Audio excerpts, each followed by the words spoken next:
album that's been most significant to me this past year is called 2020 Vision by a musician called Seben, which is this one. Green Worship 1.0. The Rolling Stones, 40 Licks. Pink Floyd, I've really rediscovered them. I recently listened to Yusuf Cat Stevens. Great for relaxing and also when thinking through those difficult conceptual problems.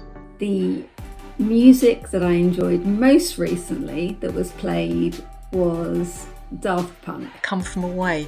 It tells the story of the planes that were grounded during the 9/11 terrorist attack. Queen and Pearl Jam, both of which I hope to actually see this year. Whitney Houston's One Moment in Time, mostly because I'm preparing a rumba dance routine to it. My favourite song is Tonight's Going to Be a Good Night, I've Got a Feeling by Black Eyed Peas. Every Friday we're tuning into his Facebook page to watch a live gig. One particular song really gets you in the mood to dance. Go and play some Daft Punk. You can dance around the kitchen, and certainly made me feel better. Goes something like this. Eh ya ya, eh ya ya, eh ya ya, oh, and on and on.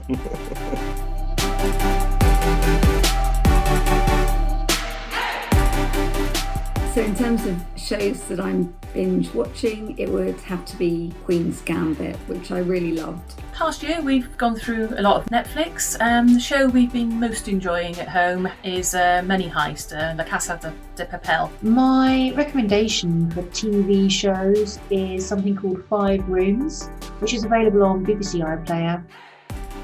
It is set in Australia, and I think that's the reason I like it, because it's sunny and it's about 5 people who move in together and what happens. Schitt's Creek, a fantastic comedy that I've really got into over the last month or so, working my way through up to the end of series 4 now. I'm not a huge binge watcher, but I've really enjoyed Staged on the BBC with Michael Sheen and David Tennant. All the other way round, you have to watch it to get the joke. I've also really enjoyed Succession, particularly the second series. Again, that was something new that I've recently discovered. I have not binged watched any shows, however I have rewatched the Die Hard films. And then the third thing I've really enjoyed is actually watching West Ham, so West Ham Football Club. So supported them all my life and never seen so many games. They've all been on telly, and remarkably for West Ham, actually they're doing quite well this season. Every year I say I'm going to watch the entire Harry Potter series. Well, this is the first winter I've really got the time to do it. Expecto Patronum. Didn't work.